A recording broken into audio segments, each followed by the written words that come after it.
Caesarean operation পরিষেবা চালু হলো বেলডাঙ্গা গ্রামীণ হাসপাতালে। বৃহস্পতিবার আনুষ্ঠানিকভাবে এই পরিষেবার উদ্বোধন করা হয়। উপস্থিত ছিলেন বিধায়ক হাসানুজ্জামান, জেলা মুখ্য স্বাস্থ্য আধিকারিক ডক্টর সন্দীপ সান্যাল, বেলডাঙ্গা পৌরসভার চেয়ারম্যান সহ অন্যান্যরা।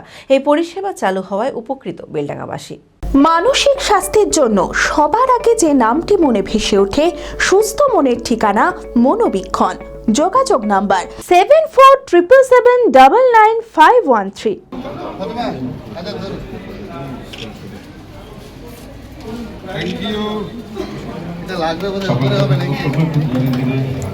সিজারিয়ান অপারেশন পরিষেবা চালু হলো বেলডাঙ্গা গ্রামীণ হাসপাতালে। বৃহস্পতিবার আনুষ্ঠানিকভাবে এই পরিষেবার উদ্বোধন করা হয়। উপস্থিত ছিলেন বিধায়ক হাসানুজ্জামান, জেলা মুখ্য স্বাস্থ্য আধিকারিক ডক্টর সন্দীপ সান্যাল, বেলডাঙ্গা পৌরসভার চেয়ারম্যান সহ অন্যান্যরা। এতদিন প্রসূতি মায়েদের নিয়ে ছুটতে হতো বহরমপুরে। বেসরকারি হাসপাতালের খরচও ব্যয়বহুল। তাই বেলডাঙ্গাবাসীর দীর্ঘদিনের দাবি ছিল বেলডাঙ্গা গ্রামীণ হাসপাতালে সিজারিয়ান পরিষেবা চালু হোক। সেই দাবি মতো এই পরিষেবা চালু হওয়ায় উপকৃত বেলডাঙ্গাবাসী। এই বেলডাঙ্গা হাসপাতালের চিকিৎসা পরিকাঠামোকে ঢেলে সাজানোর আশ্বাস দেন বিধায়ক হাসানুজ্জামান। দেখুন, বেলডাঙ্গা মানুষের আশা ছিল, দাবি ঠিক বলা যাবে না, যেহেতু এটা পৌরসভার ভিতরে একটা বড় হসপিটাল, সেখানে তো স্বাভাবিক একটা সিজারিয়ান চালু হবে, এটাই তো মানুষের চাওয়া পাওয়া ছিল। বিশেষ করে আমরা বেলডাঙ্গার মানুষ বেশিরভাগই গরিব শ্রেণীর মানুষ, আমাদের সবারই ক্ষমতা থাকে না যে প্রাইভেটে যেয়ে চিকিৎসা করাবো। প্রাইভেটে একটা সিজার করাতে গেলে এখন 10-12-15 হাজার টাকা লেগে যায়। আমরা সেটা সরকারি হসপিটালে আগামী দিন করবো, এটাই মানুষের কাছে সবথেকে বড় পাওনা। তা আমাদেরকে সবই সরকারির উপর নির্ভর করতে হবে, এটাই চাইছি আমরা, যে আমাদের সরকার আছে, সরকার আগামী দিন মানুষের পরিষেবাদের জন্য বদ্ধপরিকর, সেই চেষ্টায় আমরা চালাচ্ছি। এবং আগামী দিন আশা করি বেলডাঙ্গার আবার 5,75,00,000 টাকা পেয়েছি।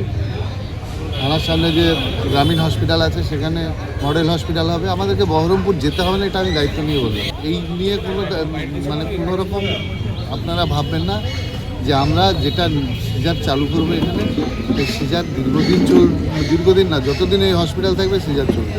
এবং আস্তে আস্তে এটা দেখেন, আজকে আমরা বিধায়ক আছি, আগামী দিন অন্য কেউ হয়তো আসতে পারে, এটা তো সময় মানুষ ঠিক করে।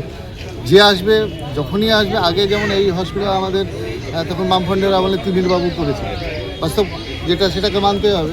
ওটি সংস্কার সহ হাসপাতালের নতুন বিল্ডিংয়ে মা ও শিশু বিভাগ চালু করা হবে বলেও জানান জেলা মুখ্য স্বাস্থ্য আধিকারিক ডক্টর সন্দীপ সান্যাল। বেলডাঙ্গাতে সামগ্রিকভাবে স্বাস্থ্য পরিষেবাকে উন্নত করার জন্য আমরা কিন্তু কতগুলো প্রচেষ্টা নিয়েছি। তার মধ্যে একটা দেখতে পাচ্ছেন, আমরা ইমার্জেন্সি অবজারভেশন ওয়ার্ডের সামনে আছি।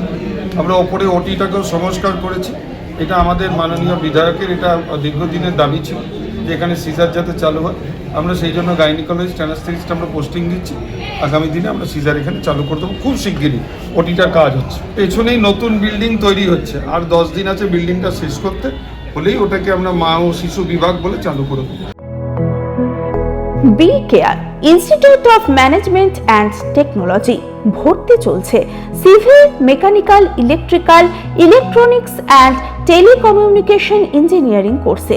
শিক্ষাগত যোগ্যতা: প্রথম বর্ষে ভর্তির জন্য মাধ্যমিক পাস এবং দ্বিতীয় বর্ষে ভর্তির জন্য বিজ্ঞান বিভাগে উচ্চ মাধ্যমিক পাস অথবা উচ্চ মাধ্যমিক ভোকেশনাল পাস। খুবই অল্প খরচে পড়ার সুবর্ণ সুযোগের সাথে রয়েছে স্কলারশিপের ব্যবস্থাও। রয়েছে বাস পরিষেবা ও হোটেলে থাকার ব্যবস্থা। আইটিআই পাস ছাত্রছাত্রীদের দ্বিতীয় বর্ষে সরাসরি ভর্তি চলছে। মেধাবী ও আর্থিক দিক দিয়ে পিছিয়ে পড়া ছাত্রছাত্রীদের জন্য রয়েছে 20% বিশেষ ছাড়। ঠিকানা NH 34 এর কাছে, কানফালা, নবগ্রাম, মুর্শিদাবাদ। যোগাযোগ নাম্বার 08967158821।